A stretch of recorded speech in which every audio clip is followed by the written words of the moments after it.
Hop, du coup, je coupe mon micro ici. Donc, du coup, hop. Du coup, pour faire simple, les questions que vous me demandez sur Discord, je les vois et je les entends. C'est juste, bah, j'y réponds directement sur Twitch, j'y réponds pas ici. Oui, voilà. Mais tout ce qui est question pour que vous me puissiez me demander des trucs, bah, en fait, passez par Discord, c'est à ça que ça sert. Des trucs, bah, en fait, passez par Discord, c'est à ça que ça sert. Des trucs, bah, en fait, passez par Discord, c'est à ça que ça sert. Bah, en fait, passez par Discord, c'est à ça que ça sert. Alors, hop, alors, tac, hop, alors, tac, hop, alors, tac, hop, alors, tac, hop, alors, hop, alors, hop, alors.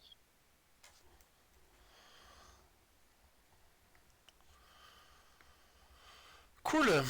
Donc, donc c'est bon, vous voyez correctement mon écran. Bah écoutez, hop, on va faire un truc.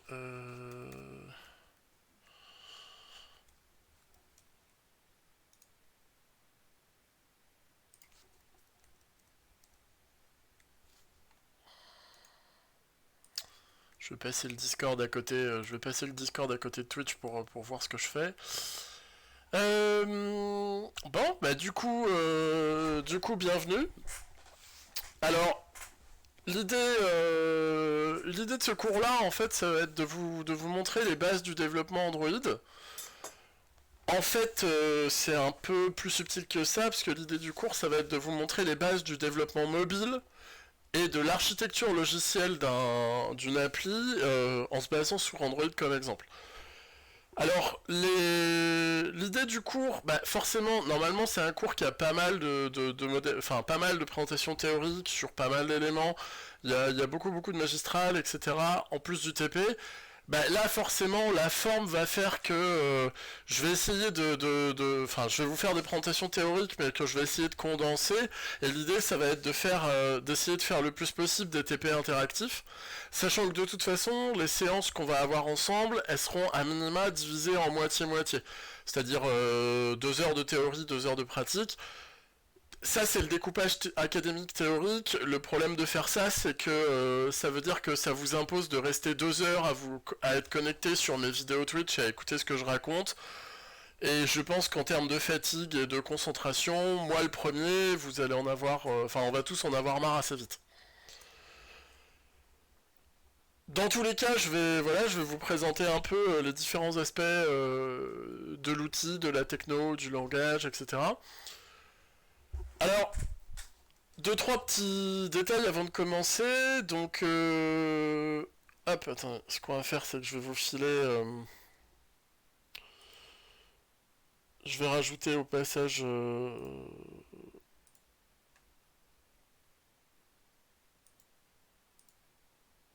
Hop, je vais rajouter au passage ma webcam sur le flux. Donc, donc d'abord pour commencer, alors je ne vais pas vous faire 2 heures sur mon CV, mais vite fait qui je suis pour que vous puissiez comprendre à qui vous avez affaire. Donc moi je suis Olivier Cross, je suis enseignant-chercheur en école d'ingénieur, je suis enseignant-chercheur spécialisé en cybersécu. Donc vous allez dire rien à voir avec le mobile. En fait si, parce que notamment moi j'ai fait pas mal d'embarqués et avant de faire ce taf là, j'ai été développeur de solutions de crypto pour des applis mobiles Android et iOS. Donc voilà, je travaillais sur des solutions de chiffrement et de stockage de mots de passe, un peu sur des applis qui ressemblent à tout ce qui est KeePass, LastPass, etc. Dédié à Android et iOS. Donc c'était il y a plusieurs années, mais ça ne m'empêche pas d'avoir fait pas mal de développement mobile. Euh, alors, pour démarrer, alors oui, pour info, les slides ils me servent surtout à résumer ce que je veux vous raconter, mais clairement il y a plein de choses que je vais te dire et que je vais vous donner qui sont pas dans les slides, hein, ça me semble évident. Surtout que je suis une pine dans le fait de faire des supports, c'est assez terrible, surtout des supports liés à des technos de dev. Mais dans un premier temps, en fait, on va découvrir trois choses. Je vais vous parler un peu de l'environnement Android au sens général du terme, donc faire un peu d'historique, on va parler un peu de ce que c'est finalement qu'Android, de à quoi ça sert, etc. Et on va voir que ça va bien au-delà du mobile, en fait. Euh, Deuxième point, on parlera un peu d'architecture logicielle et on parlera un peu de règles de dev. Alors, j'ai une question pour vous, parce que j'ai pas eu la réponse là-dessus. Est-ce que vous avez fait du Java avant? Qu'est-ce que vous avez fait comme langage objet à part C++? Pardon, j'ai pas entendu. J'ai pas entendu votre réponse. Oui, enfin moi, là vous m'entendez là? Oui, oui, oui, c'est bon. C'est juste que en fait, ce qu'il faut anticiper, c'est qu'il y a une désynchro entre ce que vous voyez sur Twitch et ce que vous m'envoyez sur Discord. Ce qui fait qu'en fait, au moment où j'entends votre question Discord, la réponse sur Twitch, elle va venir que quelques secondes, voire quelques dizaines de secondes après, parce que les deux sont pas parfaitement synchro, c'est normal, mais du coup, vous inquiétez pas si vous entendez pas ma réponse tout de suite quand vous posez une question.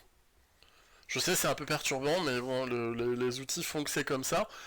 Et comme tous mes outils de dev sont installés sous Linux, bah, je suis obligé de faire du streaming sous Linux.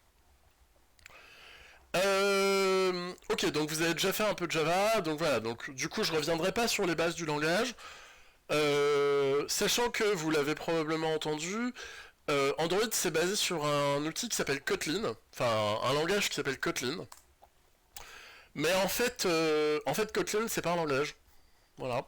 Kotlin c'est une surcouche syntaxique à Java. C'est-à-dire que votre Kotlin, en fait, quand il est compilé, il est transformé en Java, et ensuite le Java, il est transformé en bytecode, et le bytecode, il est interprété.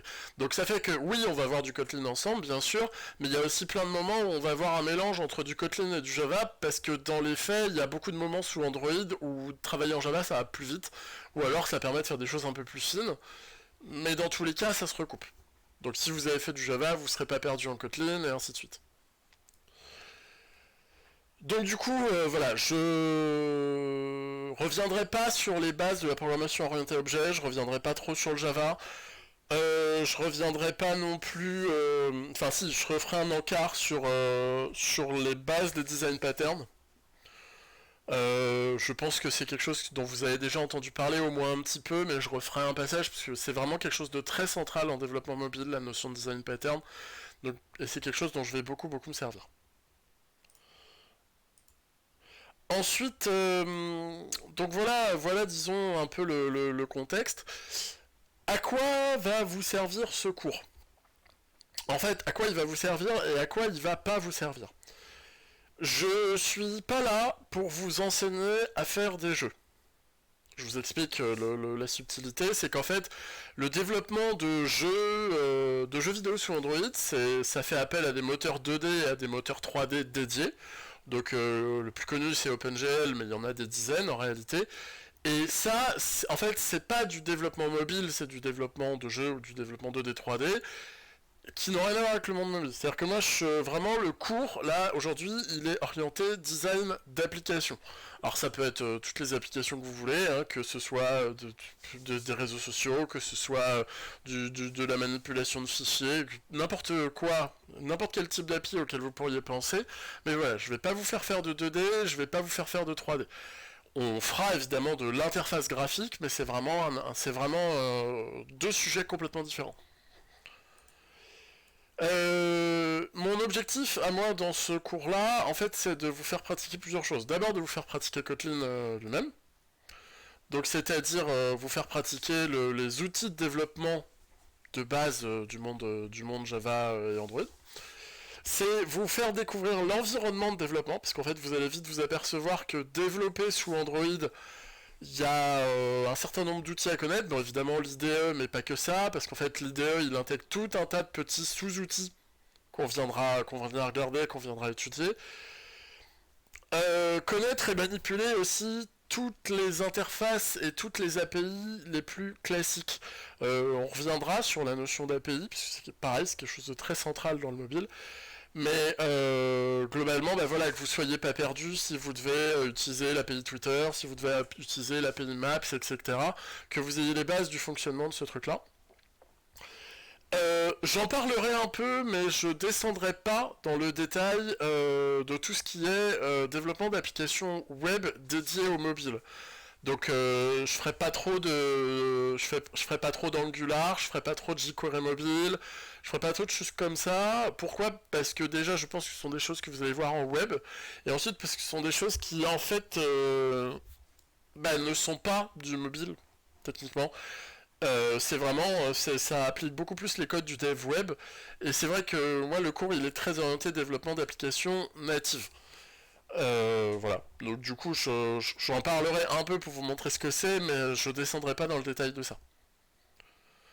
Donc voilà, design d'appli, outils logiciels, archi, environnement de développement, interface et API, et voilà, et quelques sous-thèmes qu'on viendra détailler au fur et à mesure des cours. La formule de fonctionnement, bah du coup, vu que c'est le confinement, vu que c'est la mort, en termes d'organisation, ce sera toujours à peu près comme ça. Donc il y aura une partie théorique en vidéo et une partie ensuite pratique sur Discord où je vous file un sujet et je tourne pour avoir vos questions, vos réponses. Sachant que de toute façon, moi je suis connecté en permanence ou quasi permanence au serveur Discord, donc si même en dehors des cours vous avez des questions, bah vous n'hésitez pas, vous venez me les poser. Si j'y réponds tout de suite, bah j'y réponds tout de suite, sinon bah voilà, je mets un peu de temps à répondre, ça arrive aussi. Mais je veux dire, voilà, je disparais pas simplement parce que le cours se termine. Donc ayez pas peur de venir me poser des questions, ayez pas peur de venir me montrer où vous en êtes dans votre travail et pour avoir des idées d'évolution, d'axes d'amélioration, etc. Dernière chose, du point de vue évaluation, comment ça marche? En fait, l'idée c'est qu'on va travailler ensemble sur des TP, et sur ces TP, on va construire en fait une application unique qu'on va venir agrémenter et complexifier au fur et à mesure du temps. Et à la fin des TP, bah, je récupère cette application et je la note. Tout simplement. Ça fait que même si vous avez loupé un TP, vous avez des possibilités de vous rattraper. Ça fait aussi que voilà, ça vous pousse à travailler tous ensemble, etc. En temps normal, c'est un module que j'évalue directement par un projet, mais là, en termes d'organisation et de temps, un projet, c'est un peu juste. Autre chose, il est totalement possible, et ça m'arrive assez souvent, de raconter des bêtises. Et ça m'arrive assez souvent de faire une erreur dans une présentation, dans un chiffre ou dans un détail, parce qu'à un moment donné, l'erreur est humaine, hein, voilà, ça arrive à tout le monde de faire des bêtises. Quand c'est le cas, vous n'hésitez pas à vous me le dites. Vous dites, bah non monsieur, moi ça j'en ai déjà vu, et là vous avez tort, là c'est nul, là moi j'aurais pas fait comme ça parce que je pense qu'il y a mieux, etc. Enfin voilà, globalement, hésitez, même si la forme, je sais, est difficile pour vous, voilà, n'hésitez pas à participer, n'hésitez pas à poser des questions, n'hésitez pas à me dire s'il y a des trucs sur lesquels vous comprenez pas ou vous n'êtes pas d'accord. Enfin bref, vous avez l'habitude, je pense, hein, c'est loin d'être votre premier cours. Mais du coup, vraiment, j'insiste, n'hésitez pas à m'interrompre. Parce que monologuer 2 heures tout seul face à mon ordi, je vous cache pas que c'est pas non plus ma plus grande passion. Ok, alors, du coup, prenons un peu de café. Parlons un peu d'Android. Parlons un peu d'Android et commençons par parler un peu d'historique. En fait, ce qu'il faut comprendre sur Android, c'est que c'est le développement d'un OS mobile qui a été développé par une société qui s'appelle Android Incorporation. La V1 a été release en 2007, tout du moins la V1 publique. Il y avait des versions pré-bêta avant, mais vraiment la V1 publique communément admise a été release en 2007. Et donc Android c'était une start-up avec 3 gus dans un garage, hein, concrètement. Et Google, quand ils ont vu que ça, et quand ils ont vu que ça marchait bien, ils ont fait ce que toutes les très grosses multinationales font quand elles voient une bonne idée, ils ont racheté la boîte. Donc ça veut dire quoi? Ça veut dire que Android n'est pas Google. Android, c'est une entreprise à part, c'est une société à part, c'est des équipes à part qui aujourd'hui sont complètement intégrées dans le microcosme de Google, notamment en termes de services, etc. Mais c'est pas une initiative de Google au départ. Google, tout ce qu'ils ont fait, c'est racheter le projet et mettre du budget dedans pour que ça avance. Euh, Chose très importante. Alors aujourd'hui, c'est une subtilité qui a tendance à se gommer parce qu'aujourd'hui, des OS mobiles publics, concrètement, il y en a plus que deux qui soient vraiment connus, qui sont iOS et Android évidemment. Mais ça, c'est une subtilité qui existait vraiment, qui était très très marquante par le passé, notamment quand il y avait BlackBerry, quand il y avait Windows Phone, etc. C'est que Android n'est pas conçu pour les mobiles. Android, c'est pas un OS de téléphone mobile. Android, c'est un OS de système embarqué qui a entre autres une branche qui s'adapte au téléphone mobile. Mais Android, ça marche aussi pour les cartes embarquées, ça marche aussi pour tout ce qui est IoT, ça marche aussi pour tout ce qui est vêtements connectés, pour tout ce qui est téléconnecté, smartwatch, tous les objets du quotidien, etc., etc. Donc c'est un OS qui est complètement multipériphérique, qui est complètement multi-device. Nous, dans ce cours-là, on va le voir surtout sous l'angle du développement mobile, mais en réalité, c'est beaucoup, beaucoup plus large que ça. L'exemple typique, c'est Android Auto. Pour ceux qui ont une voiture relativement récente, je pense que vous connaissez, Android Auto, bah c'est une micro API qu'on intègre dans des voitures et qui permettent de faire du pilotage véhiculaire depuis un téléphone par exemple. Il y a des tableaux de bord de voitures qui fonctionnent sous Android, etc., etc., etc. Donc vraiment, ça ne se limite pas au mobile, loin de là. De la même manière, quand je dis mobile, je pense tous les écrans transportables. Donc c'est les téléphones, c'est les tablettes et toutes les nuances entre 4 pouces et 25 pouces. Donc voilà, j'intègre pas les smartwatches et compagnie parce que c'est vraiment un modèle de développement à part. Mais voilà, disons mobile au sens téléphone plus tablette. Le gros intérêt, enfin, le premier gros intérêt d'Android, je parlerai un peu plus des détails de la couche notamment système et de la couche OS, juste pour qu'on comprenne un peu mieux en termes d'archimatériel comment ça marche. Mais le premier intérêt très fort d'Android, c'est que c'est un OS qui est basé sur un noyau Linux. Donc ça veut dire que dans Android, je retrouve une archi Unix. Et ça c'est vraiment extrêmement utile parce que ça fait que, bah, en termes d'interfaçage, en termes de normes, etc., c'est beaucoup plus facile que de se baser sur un OS propriétaire planqué. Ça permet de gagner du temps, ça permet de réutiliser plein de services, notamment en termes de reconnaissance des périphériques, bah, qui sont extrêmement, enfin, qui ont déjà été développés, quoi. On n'a pas besoin de réinventer la roue. Le, En ça s'oppose aussi à iOS, même si iOS aussi est basé sur un noyau Unix, ça reste enfin ça reste une surcouche propriétaire, là où la surcouche Android standard est open source. Ce que vous payez quand vous achetez un téléphone sous Android, bah, évidemment déjà vous payez le matos, mais vous payez la surcouche constructeur. C'est-à-dire que tous les constructeurs, bah à part Google lui-même du coup, mais tous les constructeurs, que ce soit Huawei, que ce soit Honor, que ce soit Sony et compagnie, en général ils ont leur propre surcouche qui rajoute au-dessus de l'OS Android, et chez certains constructeurs, bah, cette surcouche elle est payante. Donc ça peut être une surcouche qui vous rajoute des services, ça peut être une surcouche qui vous rajoute des outils, des claviers, de l'ergonomie, tout ce que vous voulez, mais en général cette surcouche elle est payante. Ce qui fait que bah, très souvent, c'est presque de la même manière qu'un ordi, en fait, c'est presque plus intéressant d'acheter un téléphone à poil et de lui installer un Android à la main dessus.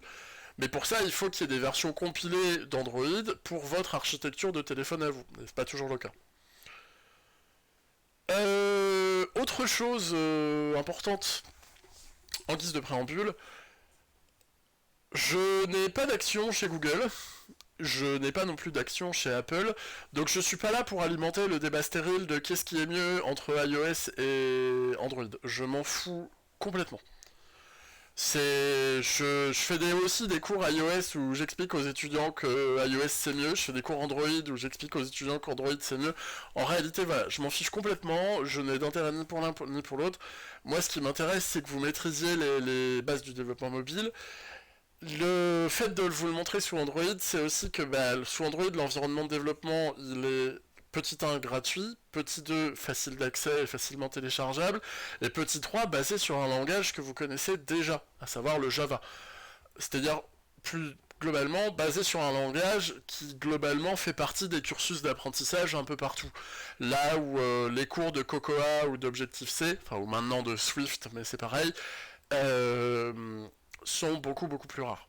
Donc l'avantage c'est qu'on se base sur un langage qu'on connaît déjà et qui est très connu qu'est le Java, et donc ça permet de faire une transition vers Android de manière un peu plus souple. Mais voilà, globalement je suis pas là pour vous convaincre que Android c'est mieux qu'iOS, j'en ai strictement rien à faire. Alors, en termes de chiffres clés, justement, je vais plutôt me baser sur le graphe qui est là, puisque ces chiffres-là, ils datent un peu. Euh, donc, ce qu'on a ici, c'est... hop là, voilà, ce qui m'intéresse, c'est là. C'est en fin 2017. Fin 2017, Android, c'est plus de 85% des parts de marché du monde mobile. Voilà. C'est plus de 85% des parts de marché du monde mobile, c'est une majorité écrasante dans tous les périphériques qui ne sont pas des périphériques téléphone-tablette. Je veux dire concrètement, le marché de l'IoT grand public, Android l'a gagné très très haut la main. Ça veut pas dire non plus que la concurrence est décédée, et ça veut pas dire que iOS c'est pas bien ou quoi. C'est juste que dans les faits, en termes de nombre d'utilisateurs, Android est très très très largement en tête. Alors ça c'est les chiffres de fin 2017. Donc voilà, et sur les chiffres de fin 2018, globalement, voilà, on retrouve exactement les mêmes, on retrouve exactement les mêmes proportions. C'est que on a vraiment là où vraiment dans les années 2010, enfin dans les années 2000 et début des années 2010, on avait un équilibre et on avait une présence assez marquante de la concurrence, notamment iOS, mais aussi BlackBerry, Windows Phone et même quelques, quelques OS un peu mineurs. Voilà, cet écart-là, entre le fait que Windows Phone se soit complètement retiré du marché du grand public, le fait que BlackBerry, plus personne ne s'en souvienne parce que c'était pas bien, et compagnie, ça fait que voilà, globalement sur le marché de l'OS mobile, Android a la mainmise assez marquante. En Europe et en France, c'est pas forcément là que c'est le plus parlant, puisqu'en Europe, Apple a quand même des parts de marché assez significatives. Mais en fait, le fait que Android se soit emparé du marché du low cost, ça fait que notamment en Amérique du Sud, notamment en Asie, alors, la Chine c'est un peu particulier en ce moment avec les BSB et avec Google, mais globalement, voilà, le fait qu'Android soit placé sur le marché du low cost, ça fait qu'ils ont pu distribuer des terminaux mobiles dans plein de zones sur lesquelles iOS n'était pas du tout présent.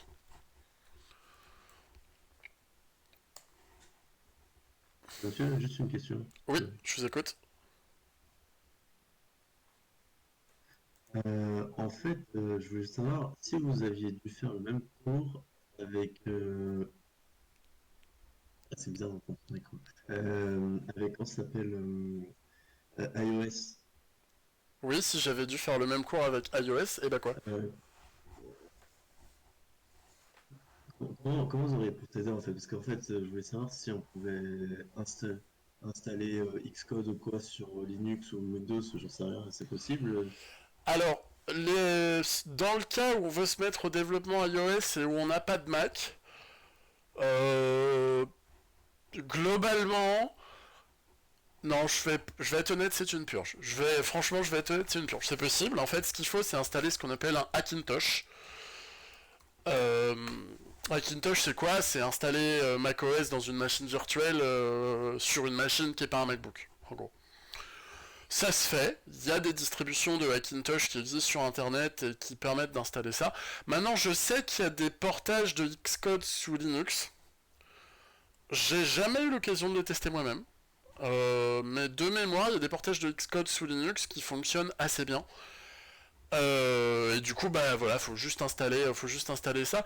Maintenant, dans l'absolu, Xcode est pas complètement incontournable parce que ce qu'il vous faut, c'est pas Xcode, en fait, c'est les chaînes de compilation et des scripts de compilation d'applications, des scripts de compilation, des scripts de compilation d'applications Swift sous d'autres IDE, ça existe. C'est pas forcément trivial et c'est un peu custom, mais ça existe et ça permet de faire du développement et du test de manière relativement fiable. Voilà, donc du coup, Et juste pour l'émulateur, monsieur.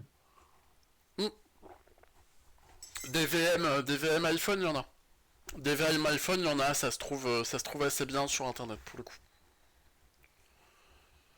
Parce qu'en fait, parce que tant que vous testez pas sur machine physique, l'environnement de dev iOS est gratuit. Ce qui est payant sous iOS, c'est quand vous commencez à vouloir tester sur téléphone. Donc tant que vous restez sur émulateur, c'est gratuit et des émulateurs, ça se trouve, enfin ça se télécharge.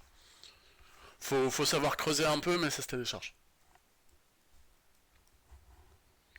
Donc c'est juste, oui, les outils existent, mais c'est vrai que les portages d'outils en dehors de l'environnement macOS, ils sont pas franchement triviaux à trouver. Soyons honnêtes, voilà. Ça marche bien quand vous êtes spécialiste et que vous voulez absolument avoir l'environnement de test, par exemple pour vouloir faire du dev multiplateforme, mais effectivement, pour découvrir, c'est un peu compliqué. C'est d'ailleurs aussi la raison pour laquelle la plupart des formations, quelles qu'elles soient, qui veulent faire du développement iOS, bah en fait elles récupèrent un parc de machines, enfin elles récupèrent un parc de MacBook et elles les passent aux étudiants. C'est aussi d'ailleurs l'intérêt pour lequel moi je vous montre Android, c'est que vous soyez sous Linux, sous Windows, avec un i7, un i9 dernière génération ou un ordi d'il y a 5 ans, voilà, vous avez accès aux ressources sans problème, quoi. On ne dépendant ni de, ni de vos performances, ni de l'architecture logicielle que vous avez. Oui, tout à fait, les API sont pas tout à fait les mêmes. Alors oui, il y a Xamarin. Oui, il y a Xamarin et il y a... alors j'ai oublié le nom, il y a Cordova. Mais Xamarin et Cordova, c'est pour faire du web mobile. C'est-à-dire qu'en fait, vous développez pas votre application... euh, vous développez pas votre application en Java ou en Swift, vous la développez en JavaScript. En fait, Xamarin, c'est vous concevez une application comme un site web. Bah, à la limite, je vais venir directement à ça avant d'enchaîner sur la suite. Je vais parler de cet aspect-là. Ce qu'il faut savoir, c'est que il y a deux manières de développer une application mobile. Il y a la manière orientée native, que moi je vous montre, et il y a la manière orientée web. La manière orientée web, c'est une méthode qui est assez simple, où en gros on utilise des outils dédiés. Donc l'outil le plus connu c'est Xamarin, mais il y en a d'autres. Hop. Moi, un de ceux que je connais le plus, c'est Cordova. Mais le principe de Xamarin, c'est quoi? Donc bah voilà, hein, je pense que ça résume assez bien. C'est une plateforme de développement d'applications pour Android et pour iOS où vous allez développer vos applications en .NET et en C Sharp. De la même manière, si on pense à Cordova,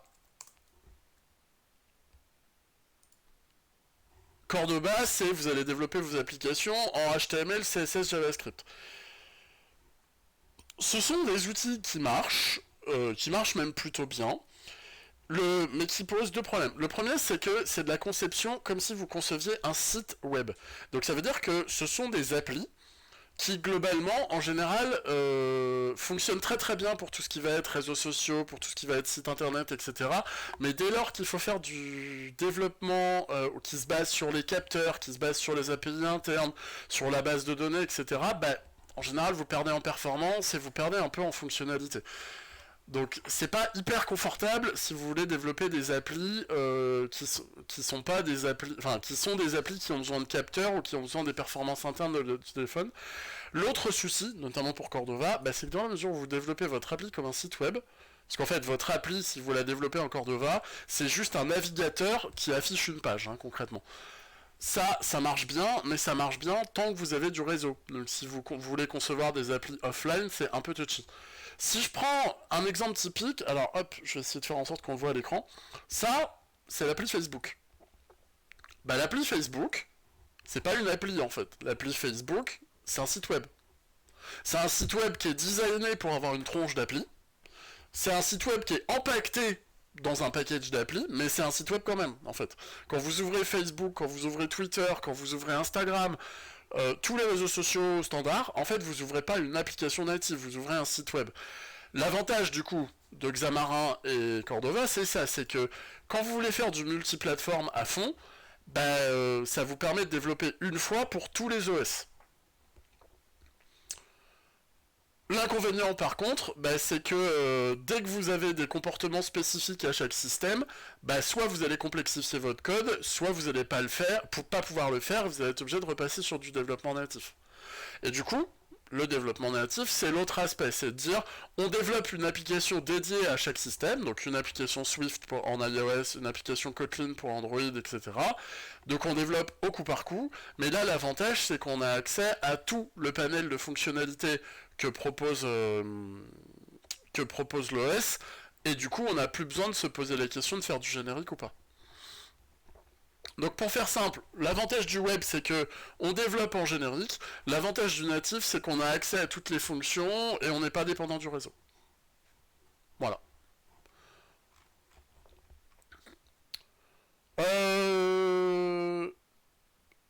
Bon, marché à faute de concurrence, évolutivité, oui c'est vrai, mais bon... Enfin, je veux dire, je pense que j'ai pas besoin de vous vendre à quel point, oui, le monde des applications mobiles et du smartphone, c'est un marché qui est extrêmement concurrentiel. On commence à revenir un peu du modèle disant qu'aujourd'hui, si vous voulez innover, vous allez créer une appli. C'est un modèle qui était très très à la mode dans les années 2015, où 4 fondateurs de start-up sur 5 dans l'IT, ce qu'ils faisaient, c'était concevoir une application. Ça, c'est un modèle qui tend un peu à disparaître. Ça existe encore, c'est quand même de plus en plus rare. Euh, mais globalement, oui, je pense que j'ai pas besoin de vous vendre à quel point le smartphone s'est imposé comme l'invention ultra centrale des années 2000-2010, quoi. Aujourd'hui, on n'envisage plus pas une vie sans téléphone mobile, quoi. C'est quand même... Qui plus est, quand on est expert en techno ou quand on est futurs ingé, c'est quand même rarissime. Je porte pas de jugement de valeur, hein, parallèlement à ça. Je dis pas que c'est bien ou que c'est mal d'avoir un smartphone. Je dis juste dans les faits, c'est quand même un objet qui s'est imposé dans le quotidien de tout le monde, quoi. Alors, qu'est-ce que c'est Android?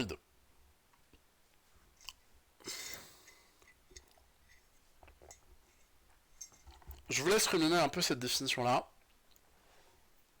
Android, c'est une pile logicielle pour appareil mobile qui inclut 3 couches. Un OS, un middleware et un ensemble d'applis.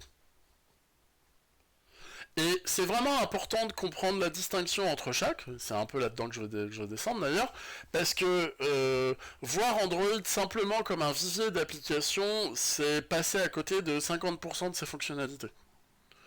Le fait de développer sous Android, ça va bien au-delà de simplement faire du développement d'appli.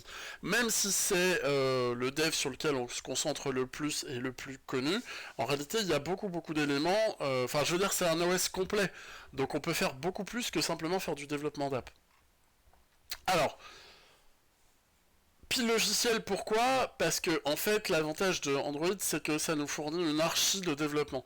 C'est-à-dire que comme on intègre un noyau Unix, comme on intègre une reconnaissance d'un certain nombre de périphériques, comme on intègre des outils de compilation, etc. En fait Android il vous offre un environnement de développement complet. Donc d'abord et avant tout, Android il promeut l'environnement de développement et de compilation dont vous avez besoin pour travailler. Bon, pour appareil mobile, je l'ai dit, je le redis, ça veut dire pour smartphone, pour tablette, mais ça veut dire aussi pour des cartes, pour des montres, pour des fringues connectées, pour de l'IoT, pour des TV connectées, etc., pour des voitures, enfin des véhicules au sens large, ainsi de suite.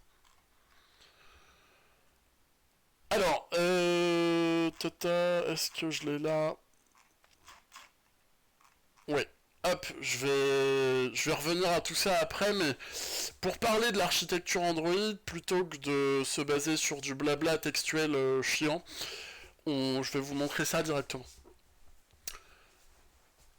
Dans Android, dans l'archi Android, le plus bas niveau, c'est le noyau. Le noyau, c'est tout ce qui me permet de gérer les périphériques, que ce soit des périphériques physiques ou que ce soit des périphériques virtuels. Donc, les périphériques, ça va être le clavier, interne ou virtuel, enfin externe ou virtuel, mais ça va être aussi tout ce qui va être la gestion de l'écran, du tactile, de la batterie, des interfaces réseau, donc le Wi-Fi, le Bluetooth, le NFC, tout ce que vous voulez. Donc l'avantage d'être sur une archi Linux, bah, ça veut dire que la reconnaissance des périphériques sous Android, elle est basée sur la reconnaissance des périphériques sous Unix. Ok, bon, on pourrait argumenter et débattre des heures sur la reconnaissance des périphériques sous Unix, mais c'est pas le sujet.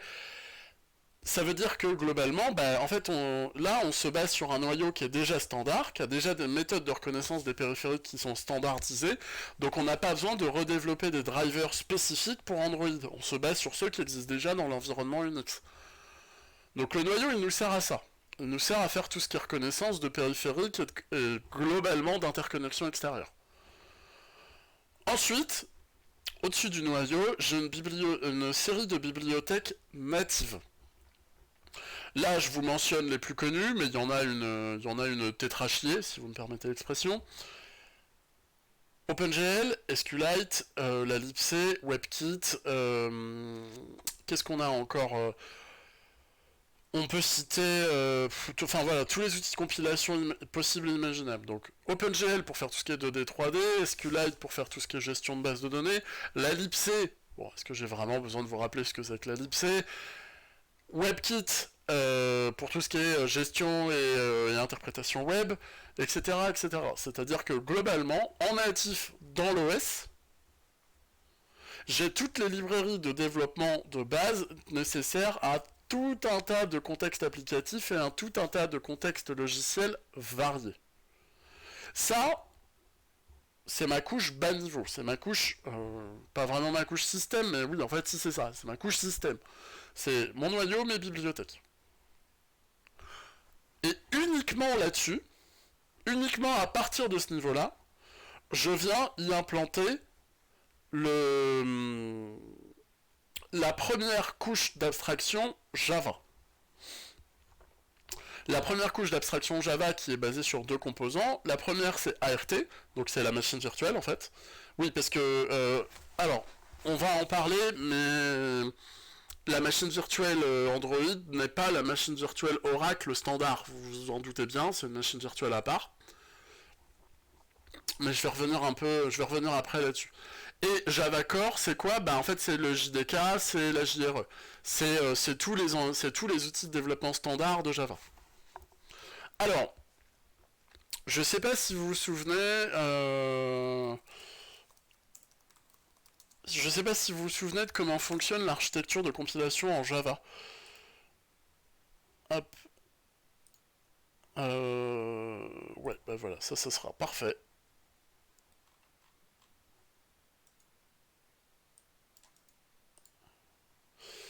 Hop.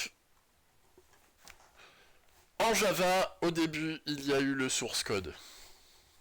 Et il vit que cela était bon. Mes blagues rendent quand même vachement moins bien tout seul face à mon ordi, je suis déçu. Donc en Java, vous tapez votre code source. Votre code source, il est compilé. Et il est transformé en bytecode. Le bytecode, c'est pas du binaire, c'est une série d'instructions, on va dire, structurées et synthétisées depuis un code Java. C'est une série d'instructions et une série d'ordres simples. Et c'est un peu l'assembleur mais code Java, si vous voulez. Et ce bytecode-là, il est transmis à la JVM qui va interpréter le bytecode et faire ce qu'il demande. Et ensuite, c'est la communication entre la JVM et l'OS qui va permettre d'assurer le fonctionnement du programme. Ça, je pense honnêtement que c'est... merci de votre soutien. Ça, je pense que vous connaissez tous cette toolchain-là, c'est la toolchain de compilation Java standard. Le truc, hop, alors, on va aller sur YouTube. Un jour, vous aurez regardé cette vidéo, mais vous n'allez pas le faire maintenant. Petit rappel de Java, rapide. Je vous vois, ceux qui sont en train d'ouvrir la vidéo, sachez que je vous juge. Le principe de Java, c'est quoi? C'est de dire, globalement, comme on a la JVM, bah on est capable d'émuler et on est capable de simuler un certain nombre d'OS au sein du même environnement. Et ça fait que je développe un code Java pour tourner sous Windows, pour tourner sous Linux, pour tourner sous Android, pour tourner sous CocoOS ou tout ce que je veux, c'est le même code Java. Et c'est la JVM qui se charge de faire l'abstraction. C'est le principe, c'est qu'en fait, la complexité du Java, elle n'est pas sur le fait de devoir adapter mon code source à l'OS, mais de devoir adapter ma JVM à l'OS. Ça a l'avantage de faire en sorte qu'un code Java, c'est le même sous tous les OS possibles. Par contre, l'inconvénient, bah, c'est que ça veut dire que si j'utilise ma JVM, bah, ça veut dire que je suis censé installer sur mon OS la JVM qui lui correspond, et donc bah, si j'utilise la JVM standard, c'est une JVM qui tolère un nombre incalculable d'OS différents, donc globalement c'est extrêmement lourd en ressources, puisque c'est extrêmement générique. Le principe de ça, je pense qu'il est évident pour tout le monde, hein, c'est la base du Java, c'est qu'en fait, on insulte beaucoup le Java pour la consommation et les problèmes de performance, mais le problème des performances en Java, il n'est pas dans le Java, il n'est pas dans le langage ou dans le compilateur. Le problème des performances en Java, il est dans la JVM. Parce que bah, comme la JVM c'est ultra générique, ça fait qu'elle doit gérer tellement de cas qu'il y a plein de choses sur lesquelles elle fait de l'abstraction, et donc c'est très coûteux en ressources. Donc si un jour vous voulez insulter les performances de Java, n'insultez pas Java, insultez la JVM, respectez-vous. Ou insulter Oracle, parce qu'il faut toujours insulter Oracle. Hein. Si vous savez pas pourquoi, eux ils savent. Mais toujours est-il que sous Android, donc on a la même toolchain de compilation, c'est-à-dire qu'on a une virtual machine aussi qui récupère votre code source, sauf que cette toolchain de compilation, c'est pas la JVM, c'est une autre machine virtuelle qui s'appelle ART pour Android Runtime. Et l'avantage de ça, bah, c'est que c'est une machine virtuelle qui est entre gros guillemets spécifique au monde Android. Donc l'avantage c'est qu'on réduit considérablement la quantité de cas et de cas d'application nécessaires. On peut aussi davantage spécifier la chaîne de compilation, on le verra en faisant du just-in-time, etc. Non, pardon, en faisant du ahead of time, excusez-moi. Je reviendrai sur ces subtilités-là un peu plus tard. Mais globalement, le gros intérêt de ça, bah, c'est que comme j'ai une virtual machine qui est dédiée à mon contexte, elle est plus légère, elle est plus spécifique, donc elle est beaucoup moins consommatrice en ressources. Alors, aujourd'hui, ça se voit plus trop, parce qu'aujourd'hui, concrètement, il y a autant de puissance là-dedans que dans un petit ordinateur. Je veux dire, hop, même sur un truc comme ça, je sais pas si vous le voyez là, même sur un truc comme ça, j'ai la possibilité d'embarquer la puissance d'un ordinateur de bureau standard. Donc forcément, aujourd'hui, sur les applications classiques, faire de la gestion de performance, ça se ressent moins. Mais notamment au début d'Android, et même encore maintenant sur plein de cas d'applications, ben, le fait d'avoir une machine virtuelle qui était extrêmement light, et le fait de pouvoir adapter la puissance et l'aspect polyvalent du Java à un monde embarqué, c'était révolutionnaire. C'est énorme de pouvoir profiter d'un des langages les plus utilisés au monde sur une architecture mobile qui est limitée en ressources. Je donne l'impression d'encenser le Java, mais pas du tout. C'est juste, bah là, dans les faits, oui, c'est un langage qui est super central, qui est recherché pour plein de gens, qui est recherché pour plein de contextes, et donc bah, le fait de pouvoir décliner l'utilisation d'un langage sur lequel plus de 90% des ingénieurs dans le monde sont formés, ou à l'environnement de développement dans lequel 90% des clients du monde ont des demandes, voilà. C'est ça le gros intérêt. C'est ça l'intérêt de ART et globalement aussi d'avoir une JVM mobile, c'est de dire bah, je peux utiliser un des langages sur lequel il y a le plus de docs et le plus de gens pour répondre à un des domaines où il y a le plus de besoins. Donc c'est nickel, c'est gagnant-gagnant. Et donc ça, c'est rendu possible grâce à cette virtual machine là. Donc ça, première couche, la couche de runtime. C'est la couche vraiment, voilà, bah, c'est la couche exécutive, quoi. Hein. C'est la première couche Java. Au-dessus du runtime, il y a le framework. Alors ce schéma date un peu parce que en fait là-dedans il faudrait rajouter Kotlin. Le framework, en fait, Java, il est basé sur une série. Alors, on peut voir ça de manière un peu subtile. Moi, j'appelle ça des interfaces. On pourrait appeler ça des API internes. En gros, il est basé sur une série de classes de base qui sont des classes qui servent d'interface et de pilotage des fonctions majeures du téléphone. Il y a une interface qui permet de piloter tout ce qui est écran et affichage. Il y a une interface qui permet de piloter tout ce qui est fichier et accès au stockage. Il y a une interface qui permet de piloter tout ce qui est capteur et géolocalisation. Il y a une interface qui permet de piloter tout ce qui est gestion des librairies, etc. Il y en a d'autres. D'ailleurs, il y a un certain nombre de cours où en fait on va descendre dans le détail de ces interfaces-là et on va apprendre à s'en servir.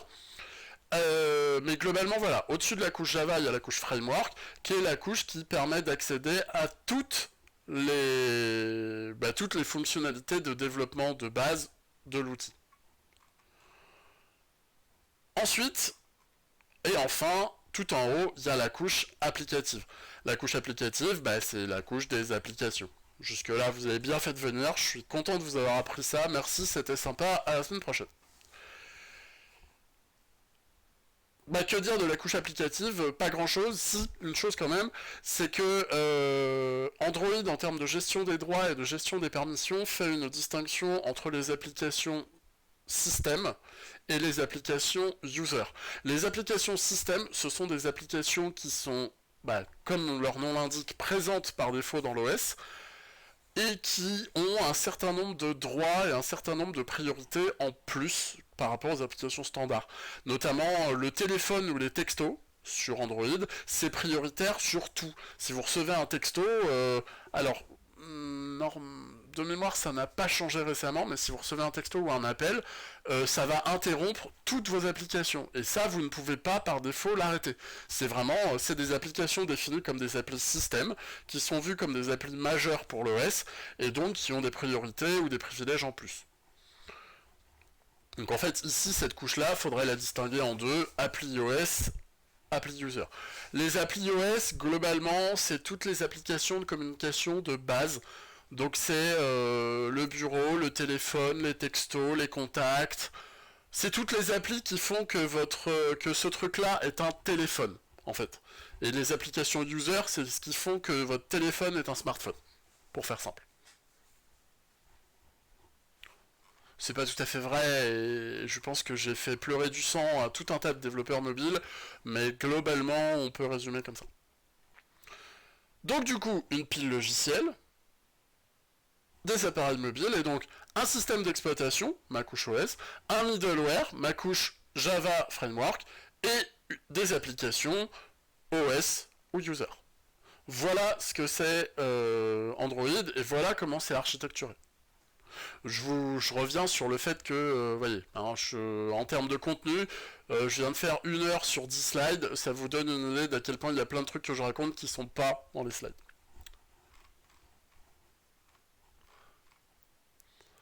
Que dire de plus en termes d'archi bah, globalement, l'OS, le Linux embarqué, voilà, je vous le disais, il est responsable de tout ce qui est gestion périphérique et éléments physiques, donc Wi-Fi, clavier, autonomie, gestion de la batterie, mémoire, capteurs. Donc les capteurs, ça va de l'accéléromètre, le GPS, les interfaces réseau, mais c'est aussi tout ce qui est capteur tactile, c'est aussi tout ce qui est capteur de luminosité, capteur d'humidité, l'appareil photo, évidemment, etc. Enfin, les appareils photo d'ailleurs, etc., etc., etc.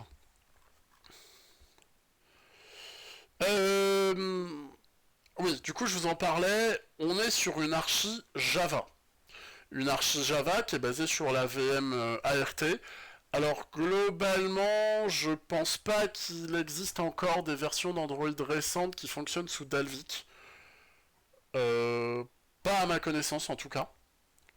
Ça existe probablement dans des contextes un peu spécifiques, mais dans le monde mobile, la plupart des constructeurs standards sont passés sous ART.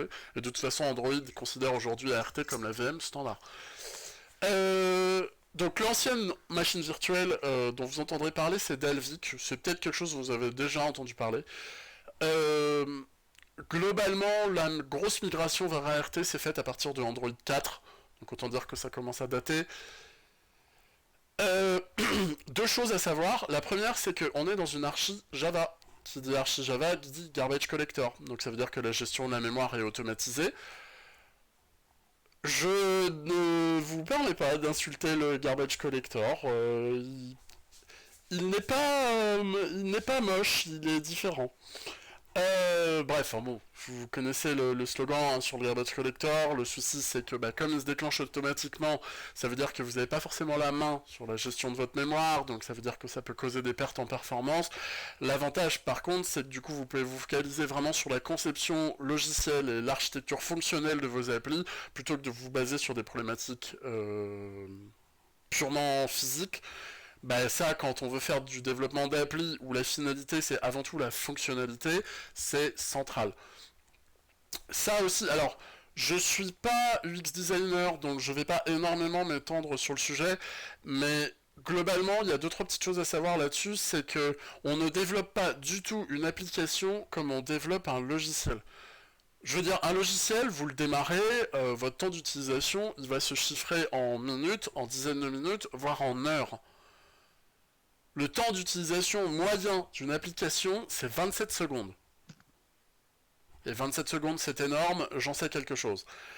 Et le truc, c'est que... donc ça veut dire que du point de vue utilisabilité, on ne conçoit pas du tout une appli de la même manière qu'on conçoit un soft. Et ça, du point de vue fonctionnel, ça veut dire que on réduit énormément les informations qui sont sur un écran, on utilise plein d'outils en plus. L'exemple typique, c'est a priori, que ce soit sur vos applications du quotidien ou même sur des applications plus avancées, vous n'avez jamais eu besoin d'un manuel d'utilisation pour comprendre comment fonctionnait une appli. On est d'accord avec ça. Je veux dire, à aucun moment, vous avez ouvert un bouquin Comment marche Facebook. Si vous l'avez fait, c'est que vous avez plus de 80 ans et je vous juge. Ça, le fait que le fonctionnement d'une appli soit évident, le fait que quand vous voyez un bouton vert, ça veut dire valider, et que quand vous voyez un bouton rouge, ça veut dire annuler, le fait que les boutons importants soient en bas de votre écran, etc. Toutes ces petites règles-là s'appellent des règles du UX design. Et ces règles-là, ce sont des règles qui sont extrêmement centrales à prendre en compte quand on fait de la conception d'appli. Quand on fait du développement, en fait, entre guillemets, on s'en fout. Parce qu'en fait, on développe des maquettes qui sont conçues par des designers, mais dans l'absolu, quand on fait... Alors oui, UI, UX designer, pour ceux qui ne savent pas, c'est les vrais mots pour graphiste. Hein, graphiste, plus personne ne dit ça depuis 10 ans à peu près. Tout du moins, plus personne de sérieux. Aujourd'hui, on utilise UI, UX design. Donc globalement, voilà, la conception d'appli aujourd'hui... Tout ça pour dire, avec ces règles du UX design, on se focalise beaucoup sur l'expérience utilisateur, on se focalise beaucoup sur l'aspect fonctionnel, l'aspect objectif, mais ça ne veut pas dire qu'on ne se préoccupe pas des aspects performance, mais ça veut dire qu'au moins dans une première phase, ça passe au second plan. Parce que en fait, on n'est pas seulement dans une recherche de performance, on est vraiment avant tout dans une recherche d'objectifs fonctionnels. Du coup, je reviens sur mon histoire d'architecture. Oui, je suis un peu le champion des parenthèses. Je suis désolé. J'ai conscience que ça doit être parfaitement insupportable pour vous. C'est l'avantage, c'est que comme vous m'avez pas physiquement face à vous, vous pouvez pas me lancer des trucs. Donc ART, donc il y a quelques subtilités entre ART et Dalvik. J'en parlerai quand je parlerai d'architecture matérielle. Mais il y a une notion vraiment centrale et vraiment importante à se souvenir pour le moment, c'est que l'architecture de compilation a changé entre ART et Dalvik. Dalvik fonctionnait sur ce qu'on appelle de la compilation JIT. JIT, JIT. JIT, ça veut dire Just in Time. Ça veut dire quoi? Ça veut dire que en fait, votre package, il intégrait votre package, votre APK. APK, c'est les archives Android qui intègrent les applis. Il intégrait votre code source. Et au moment où vous aviez besoin d'une classe précise pendant l'exécution de votre application, bah, elle était compilée à la volée et elle était envoyée au runtime. L'avantage de ça, bah, c'est que du coup, il n'y a pas de temps de compilation à l'installation, donc ça fait des installations qui sont plus rapides. L'inconvénient de ça, c'est que ça fait des exécutions qui sont un petit peu plus longues, puisqu'il faut le temps, surtout sur les premières exécutions, que votre code soit compilé et que vos classes soient compilées une par une. Compiler, ça veut dire passer du source code au bytecode. Euh, donc, premier problème, voilà, c'est que ça fait des exécutions, les premières qui sont un peu plus lentes, parce que tant qu'une classe n'a pas été compilée une fois, bah, faut la compiler. Mais ça, à la limite, c'est pas trop grave. Non, le gros problème de la compilation JIT sous Dalvik, c'est que ça obligeait les APK, donc ça obligeait les applications à embarquer leur code source. Ça veut dire que quand vous installiez une application sur votre OS, vous aviez le code source de l'appli qui était dans l'archive. Ça, du point de vue sécurité et du point de vue gestion des droits, c'est une catastrophe. C'est une catastrophe parce que ça veut dire que n'importe qui voulait pentester votre appli avait accès à votre code source. Alors, c'était pas forcément du code source non plus parfaitement lisible, etc. Mais il y avait des outils de reconstruction de votre source, il y avait des outils de reconstruction de votre code, et qui ensuite permettaient de faire de l'analyse, de faire plier des applis, etc. etc. Voilà, en termes de sécurité, c'est de la merde. L'autre chose, c'est que quand vous voulez vendre une appli, si votre source elle est publiée, récupérée, diffusée sur GitHub, etc., ça fait chier. Ça fait penser aussi à une chose, bon, j'écarte un peu des problématiques techniques. Le modèle économique de vente d'une appli, il n'est pas uniquement basé sur le prix de vente de l'application elle-même. Ça veut dire quoi? Ça veut dire que si vous achetez une application 1 € sur le Play Store, c'est pas juste le prix d'achat qui va permettre à l'entreprise de développement de vivre, globalement. Voilà. C'est aujourd'hui le gros modèle, enfin les deux gros modèles économiques de fonctionnement des applications, bah, ils sont le plus connu évidemment c'est la pub. Hein, c'est simple, hein, la pub et fournir des espaces publicitaires c'est extrêmement rentable.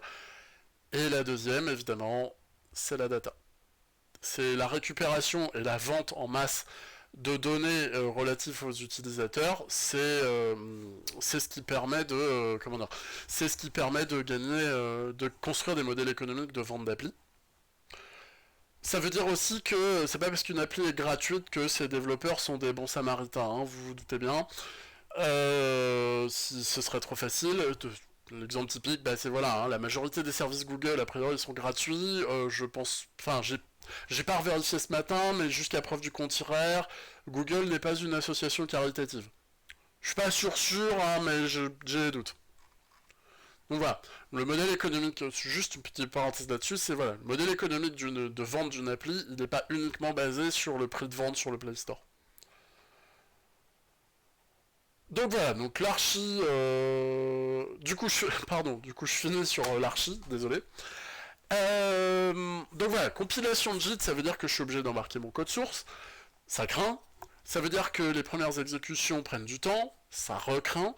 Du coup, ce que proposait ART, qui est le nouveau modèle de machine virtuelle, c'est la compilation AOT. AOT comme Ahead of Time, autrement dit une compilation en amont. C'est-à-dire qu'au moment où vous installez votre application, le code source est compilé, puis bah, il est jarté, parce qu'en fait on n'en a plus besoin. Du coup, ce que vous téléchargez, c'est uniquement le code compilé. Ce que vous téléchargez et installez, c'est uniquement le code compilé.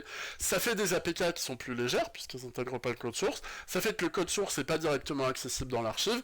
Par contre, l'inconvénient, c'est que ça fait des installations qui sont un petit peu plus longues, puisqu'il faut le temps que votre application s'installe.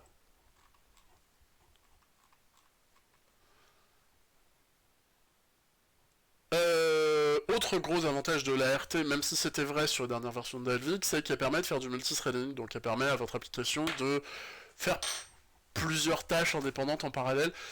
Vous avez fait du multithreading en Java ou pas? Merci pour la vérification est-ce que Google est une association caritative. Ouais, vous en avez fait, cool, parfait. Donc ça veut dire que si je vous parle de thread, d'interface, de runnable et d'objets mutables, vous n'êtes pas perdu. C'est cool. Si vous êtes perdu ou si à un moment donné vous vous rendez compte que en fait vous avez tout oublié, vous demandez, hein, vous n'hésitez pas. Euh... Bon, ok, je vous montre ce schéma-là, mais plus personne ne l'utilise. Vraiment, c'est vieux comme pas possible.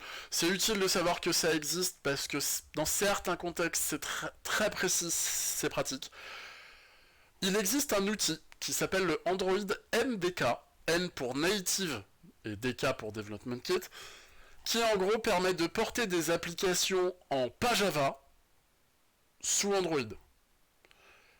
Java, enfin ce que je dis pour Java, c'est vrai aussi pour Kotlin, hein, c'est le même débat. C'est vraiment, vous voyez ça comme le même langage.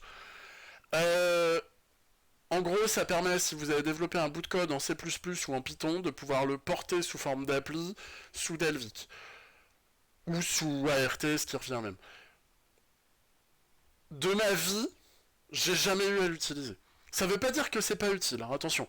C'est juste que, en fait, c'est dans des cas très particuliers où vous avez accès à des codes C++ ou Python où le langage est imposé et indispensable. Donc ça veut dire il vous faut des librairies qui n'ont pas été portées en Java. Donc déjà, ça veut dire des librairies ultra spécifiques ou très contextuelles que vous n'avez pas le temps de copier en Java. Donc ça veut dire des trucs très lourds. Et où le temps nécessaire de portage vaut plus le coup que les performances que vous allez perdre.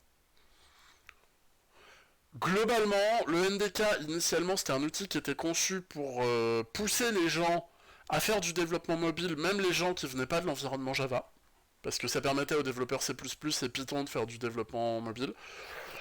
Si vous permettez à un développeur Python de faire du développement mobile, ça veut dire qu'il va le faire en Python 2 et on va tous pleurer du sang, et ça c'est condamnable, sachez-le.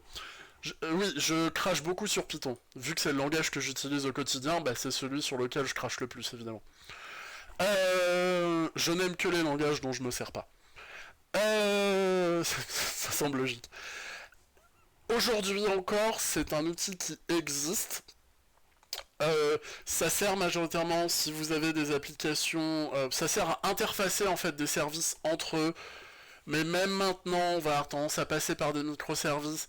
Enfin, le seul cas d'utilisation que je vois, c'est si vous avez une application extérieure qui a besoin de communiquer avec votre app, que cette application fonctionne sur un réseau qui n'est pas connecté à l'extérieur, donc autre chose qu'Internet en gros, euh, et qui est basé sur des librairies suffisamment lourdes pour qu'elles puissent pas être portées en Java facilement.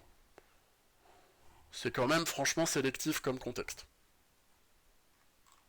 Donc voilà, ça existe, ça permet de faire des développements d'appli en C++ ou en Python. Voilà, on s'en servira pas. Mais c'est bien de savoir que ça existe, c'est utile. Voilà, hérésie de Python. C'est quoi l'hérésie, c'est Python? Non, c'est pas Python. Ah non, c'est Java, vous avez tout oublié en Java. Ouais, mais c'est pas grave, l'appétit vient en mangeant, ça va vous revenir assez vite.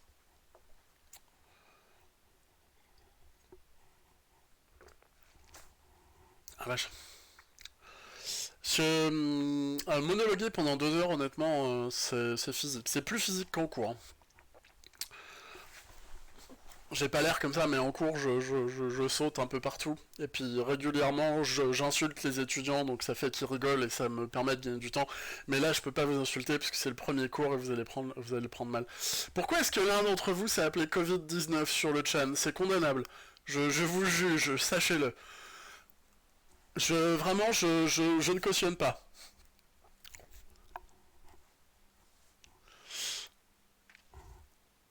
Euh... Quoi dire de plus sur l'aspect architecture logicielle? Non, je pense qu'on a pas mal fait le tour sur cet aspect-là. Faites pas attention à lui, il est bizarre. En même temps, il fait du dev mobile, hein. Déjà c'est condamnable. Euh... Maintenant, je vais attaquer règles de développement. Alors, je sais, je sais, et c'est normal, et vous avez raison, je sais que vous êtes en attente de découvertes syntaxiques. Vous inquiétez pas, ça va venir. On en fera, et de toute façon en TP on va manipuler l'IDE, etc. Donc vous inquiétez pas sur les aspects vraiment pratiques, ça va venir. Là je vais d'abord vous parler des mécanismes et des règles de développement en mode sardoche. Non, alors j'ai beaucoup de problèmes avec sardoche pour tout un tas de raisons. Euh, le fait qu'on ait fait la même école notamment me gêne beaucoup intellectuellement parce que ça veut dire que je suis assimilé à ce genre de personnes et ça me gêne. Puis petit détail aussi très drôle sur Sardoche, c'est qu'il se vend comme ayant fait une école d'ingé d'élite, il est jamais allé au bout, hein. C'est voilà, ce petit détail qu'il omet de mentionner, c'est qu'il a quitté au bout de 2 ans. Bon, pour faire autre chose et ça lui a réussi, très bien, tant mieux pour lui. Mais voilà, se vendre comme un ingé quand on n'est pas allé au bout de ses études, c'est un petit peu gros. Je... Bref, me lancez pas sur Sardoche. Euh, alors, parlons des règles de dev. Non, on en parlera en privé, en volontiers, autour d'un verre sur Discord après le cours si vous voulez, mais pas maintenant.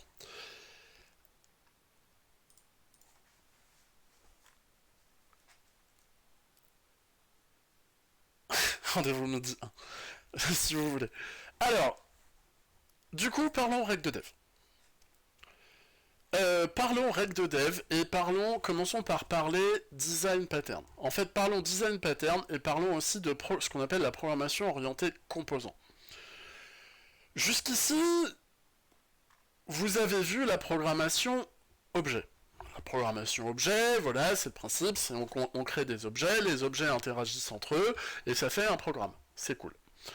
Le truc, c'est que la programmation objet, c'est la première brique du développement haut niveau, mais aujourd'hui, quand on veut faire du développement haut niveau, on applique tout un tas de mécanismes et tout un tas de patterns variés, qu'on appelle des design patterns.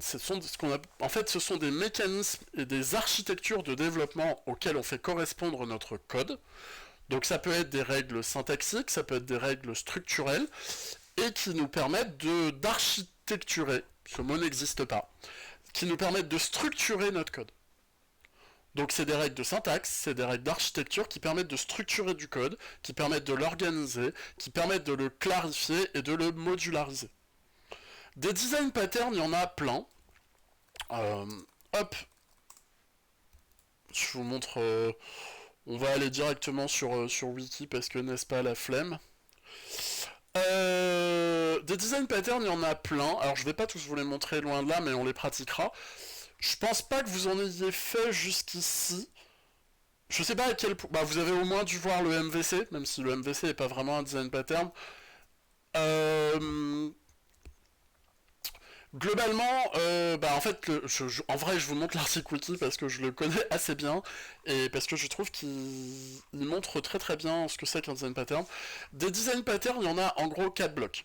Il y a les créationnels, et non pas les créationnistes. C'est des design patterns qui sont persuadés que le monde est né d'une fille qui a bouffé une pomme.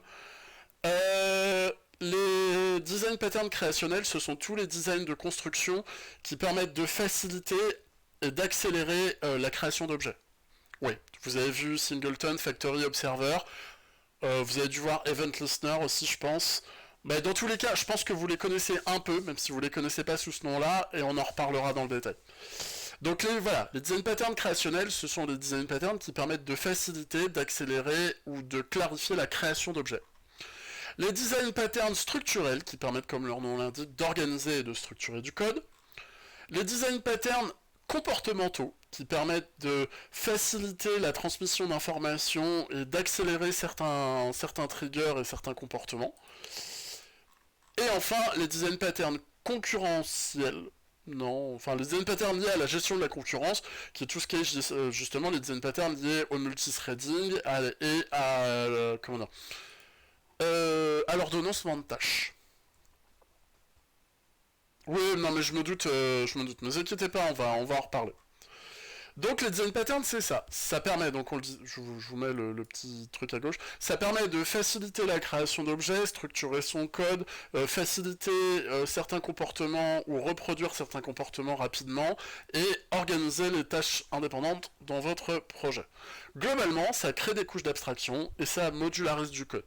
Plus on applique de design pattern de manière claire et logique, plus notre code devient modulaire, plus notre code devient générique et donc plus il est facile de le transposer.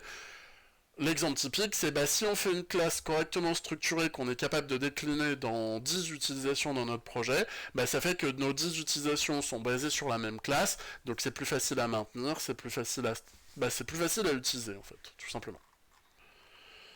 Alors, je vais commencer par vous en remontrer 4. Ce sont ceux dont j'ai besoin dans un premier temps, on en verra d'autres plus tard. Mais vraiment, ceux-là, c'est les incontournables. Ils sont ultra connus, ils sont ultra simples. Et globalement, voilà, je veux être certain qu'on les ait tous en tête parce qu'on va s'en servir tout le temps. Alors, il existe un grand débat.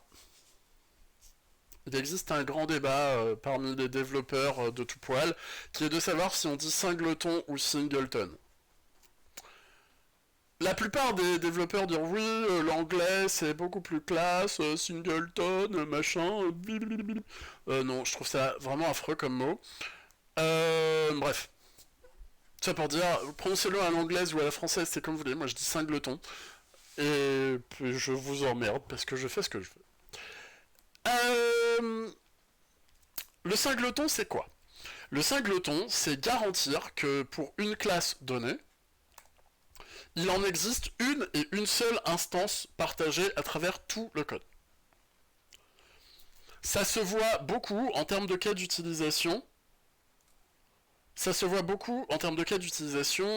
tout ce qui est les classes utilitaires et les classes de configuration, notamment. Par exemple, si vous avez une classe qui contient un setting de constante, ou une classe qui contient plein de fonctions de calcul, etc., ou globalement des classes de contexte aussi, ça c'est quelque chose qui est très central dans le développement d'appli, la notion de contexte. C'est des éléments, c'est imaginer que vous avez une classe qui comporte des informations et vous voulez faire en sorte qu'une instance de cette classe soit partagée à travers tout votre code. Donc vous voulez être capable de garantir que quand on récupère cette classe, c'est tout le temps la même instance.